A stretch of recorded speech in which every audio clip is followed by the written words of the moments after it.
Inni kan biraa kan isin ajaa'ibsiisu biyya kanaan dura poortiiwwan sadi yoo xiqqaate kan aagaa ammaatti dhaage poortiiwwan sadi ofiisiitii kan dhaabde ofiisiitii kan ijaarte poortii Adulis, poortii Masawwaa, poortii Asab kan ofiisiitii ijaarte garuu hadha poortiiwwan kanneen keessaa tokkollee ka harkaan qabu. Biyya duraan poortii bulchaa turte, poortii qabaataa turte, poortii dhaaddee ka bulchaa turte hadha immoo biyya womaa ifi harkaan qabu. Biyya Itoophiyaati. Qabxii beekaa isinii baay'ee waggaa 33 hadhaa dhaddee baay'ina uummataatiin lammaffaa Afrikaarraa biyyi tuni akka addunyaatti warra laand lookid ta'an keessaa tokkoffaa baay'ina uummataatiin arfaffaan immoo globally the nearest to the sea or ocean. Akka addunyaatti akka malee kan galaanaa yookiin immoo garbas sixxee adoo jirtu hulaa galaanaa dhaadde shanaffaan biyya poortii mataasii adoo qabdu hadha harka duwwaa jirtu. Poortiiwwan kana yoo irra sidii baay'ee kaan immoo diiteelii sidii ilaaluu dandeettani googilii irra jira. Adulis bara jaarraa jaffaa haga torbaffaa before Christmas. Laala akka malee fagoo adoo Yesuus Kiristoos dhalatiin jaarraa jaffaa yookiin jaarraa torbaffaa dura poortii yookiin immoo buufata doonii ijaaramtedha. Eenyuun Itoophiyaa yookiin immoo Aksumite Kings yeroo sanaati jecha.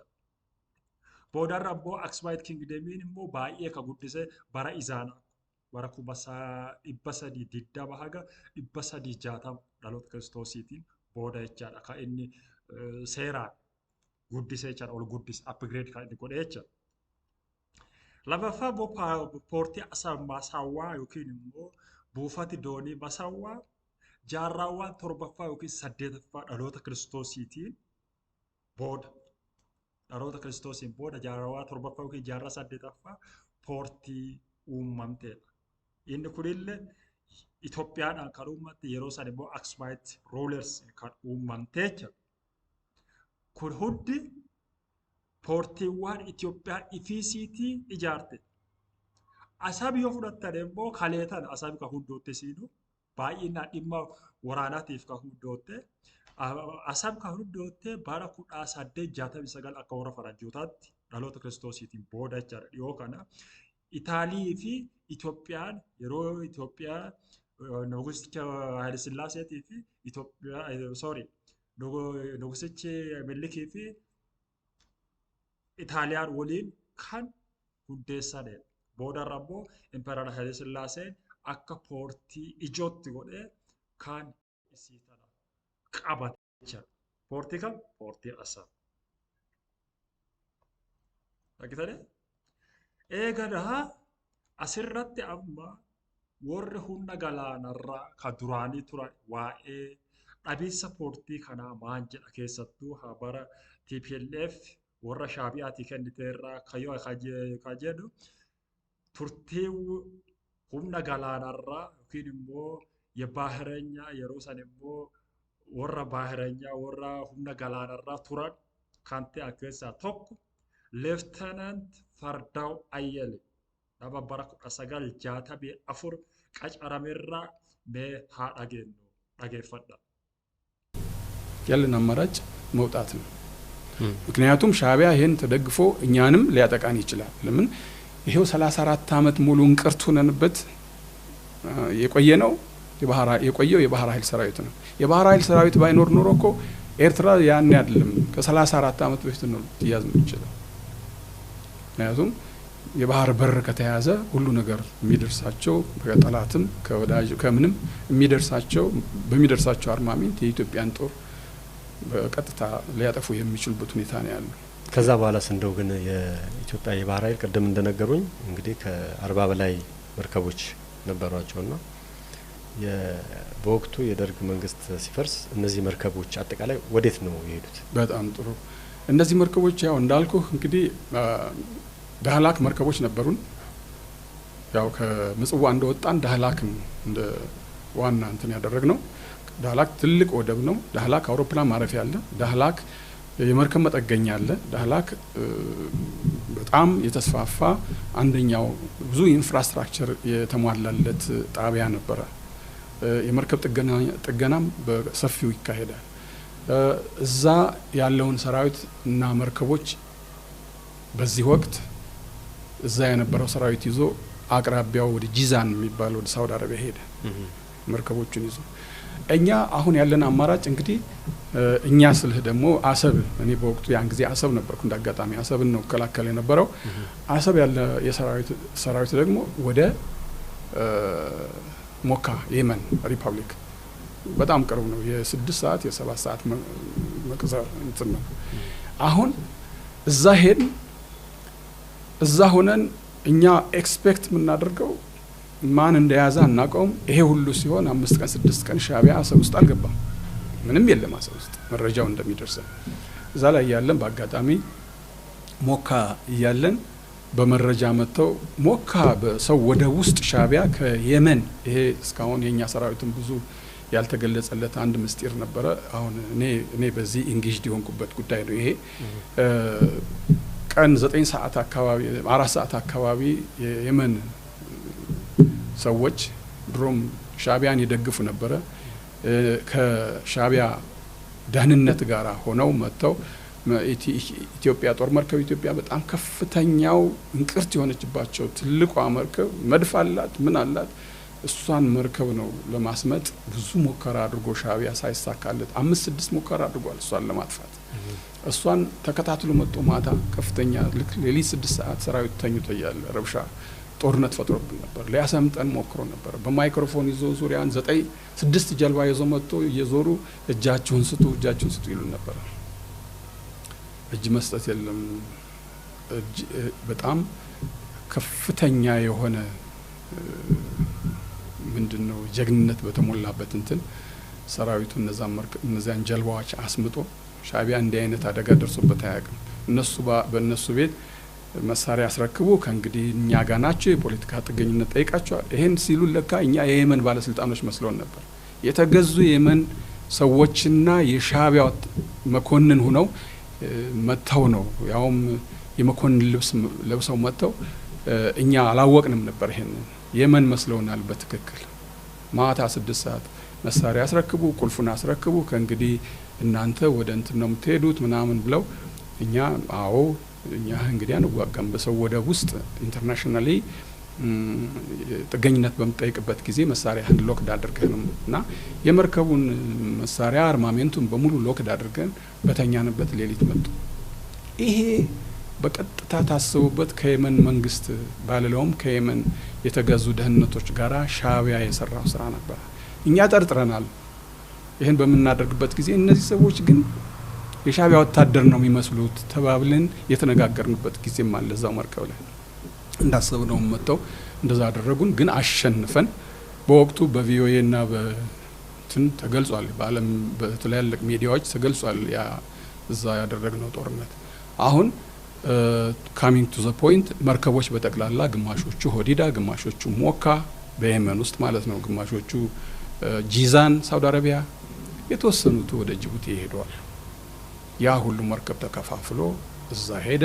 እዛ ከሄደ በኋላ የተወሰነ ጊዜ እዛው መርከብ ላይ ቆይተን እኛም ከሞካ ከሚባለው በጣም ቅርቧ ወደብ ነች ሞካ የየመን፣ ወደ ሆዲዳ ሄድን። ሆዲዳ የምትባል ሌላ መርከብ እንትናለች። ሆዲዳ ከሄድን በኋላ ያው የየመን መንግስት ጥገኝነቱን ተቀብሎን መርከቦቹን ተረክቦን እኛ እንትን ተኢዝም የሚባል የስደተኞች ካምፕ አለ።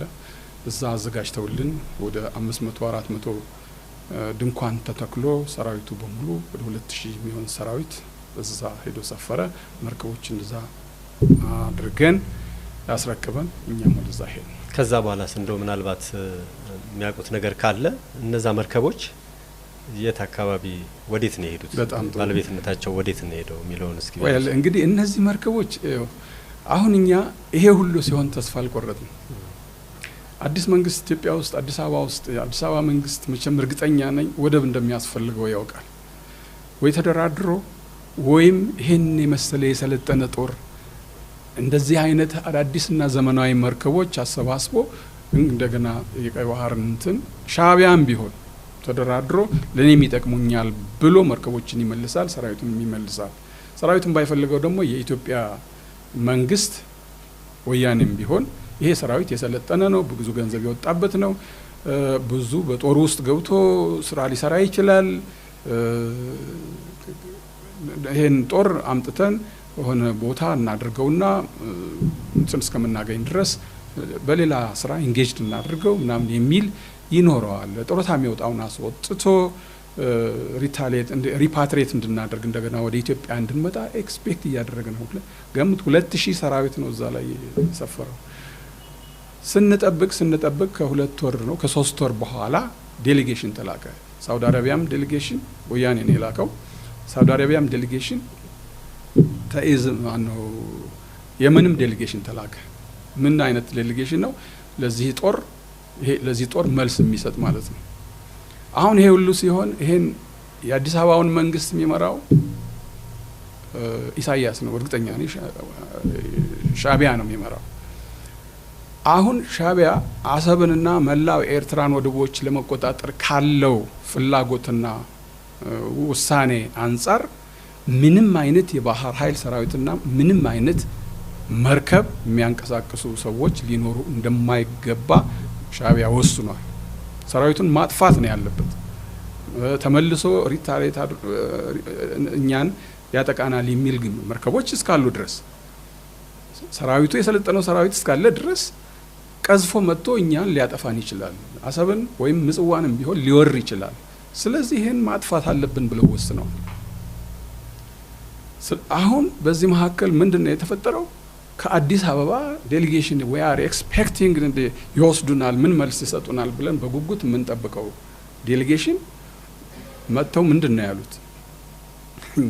እኛ እናንተን አንፈልግም፣ ቃል በቃል ነው።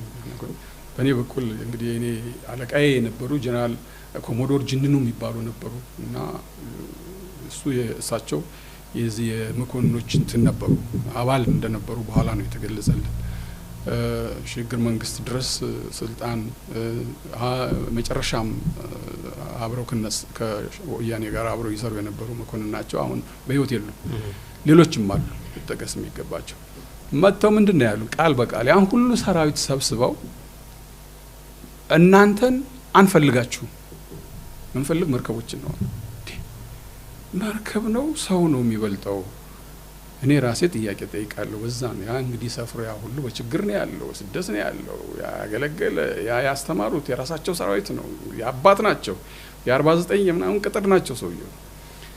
እንደዚህ ብለው መልእክት መንግስት እኔን የላከኝ መርከቦችን የሚወስድ ሰው ተመዝግቦ ሰዎችን ይዛችሁና በየቦታ የተበታተኑት መርከቦች ወደ ጅቡቲ ውሰዱ፣ እናንተን እኛ አንፈልግም፣ በተሄዱበት መሄድ ትችላላችሁ፣ እዚህ መቅረት ትችላላችሁ፣ ስለእናንተ ምንም የተሰጠን መመሪያ የለም፣ አንፈልጋችሁ ማለት ነው።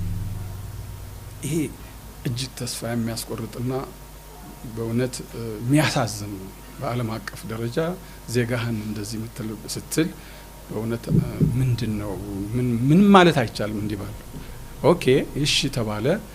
ውስጥ ለውስጥ ተሰርቶ በዛን ወቅት እንደዚሁ አይነት ስፕሊት አለ። የትግራይ አባሎች እኛ ጋር ያሉትን፣ የኤርትራ አባሎች እኛ ጋር የነበሩትን እና አንዳንድ ሰዎችን ተመዝገቡ ብሎ በምስጢር መዝግበው እነሱን በአውሮፕላን ወስደው በየመርከቡ መደው መርከቦችን የተወሰኑትን ወደ ጅቡቲ ወሰዱ።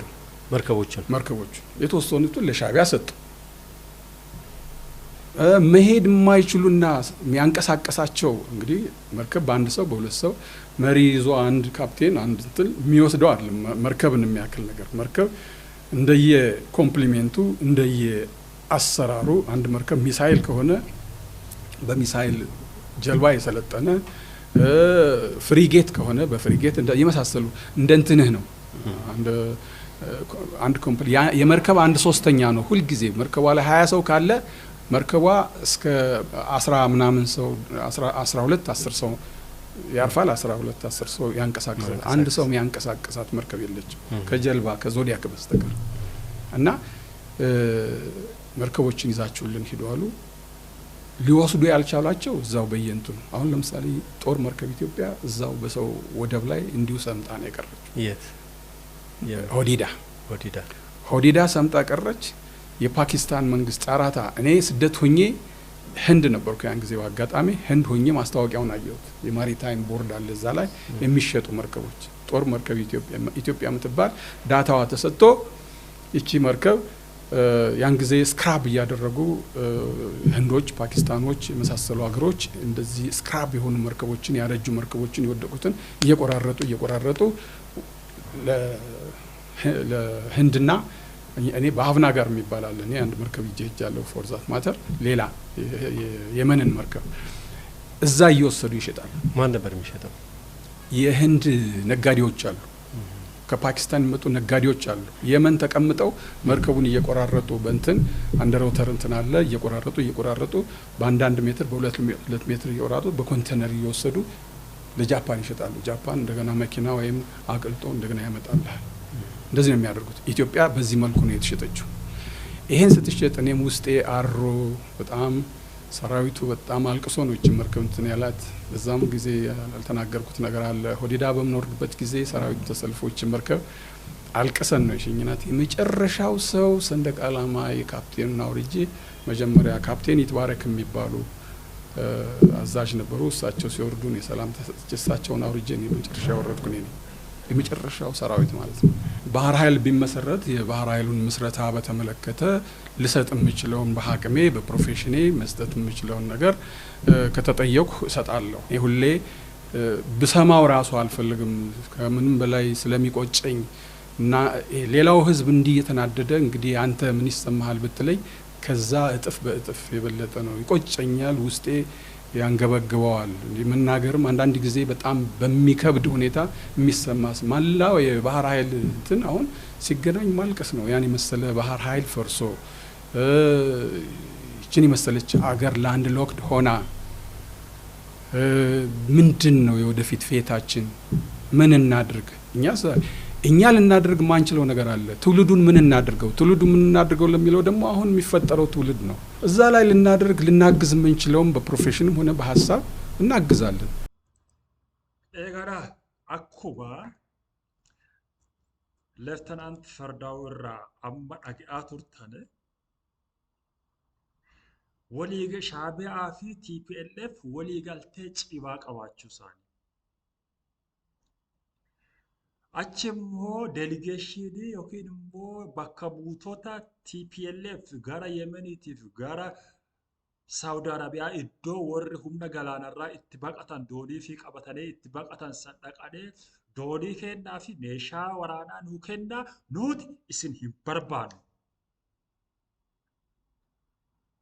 ባፊ እናድ ሁንዲ ገላናራ ኩዲ ሁምና ባራቴዳ ሁምና አካባሌ አካ አፍሪካቲ ቤከሙዳ ዮ ዶኒዋን ከናፍ ሜሻዋን ከነ ቀበቴ ዴቢኤ ዱፌ ኖራኑ ደንደ ጀደኔ አኩማ መሌፍተና ዱበተን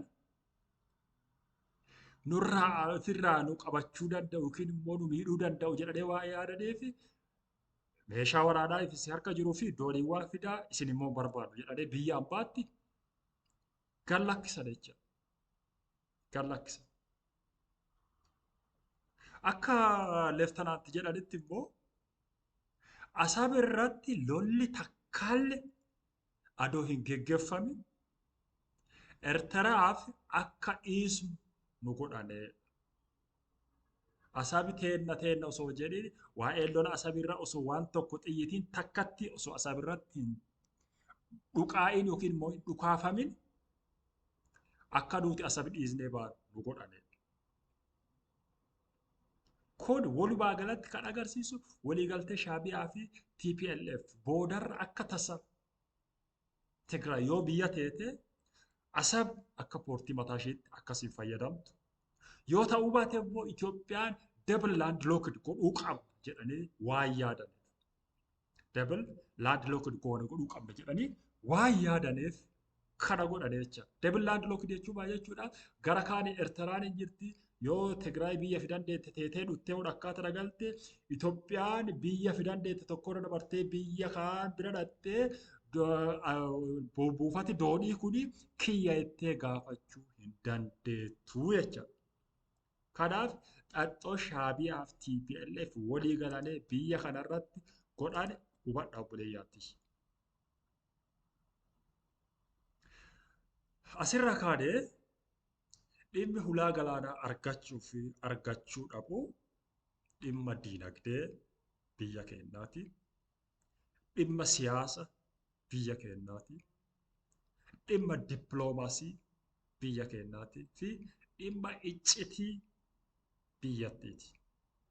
Iccitii biyyattiiti. Karaa galaanaa kana, karaa garbaa kana wanti ati biyya alaatii fidattu yoo iccitii isaa si eegamne izilii biyyoota biroo biyya masaaruu keenya ta'e kan akka Gibxii fa'aaf kallattumaan expose taanaa jecha. Kanaaf hulaa galaanaa argachuun dirqama dhaloota kanaati jedhee yaada. Kun kan milkaa'u garuu yoo tokkoonneedha. Kanaaf hadaraa tokko haa taanu, haa tokkummoonnu, miidiyaa jiru irratti wal haa gargaarru, iddoo arganne walgahii arganne irratti baanee haa dubbannu. Internaashinaali naashinaalii madarakii yookiin immoo iddoo arganne hunduma irratti haa dubbannu isinii jedha. Horaa bulaa eebbifamaa. Shaalom.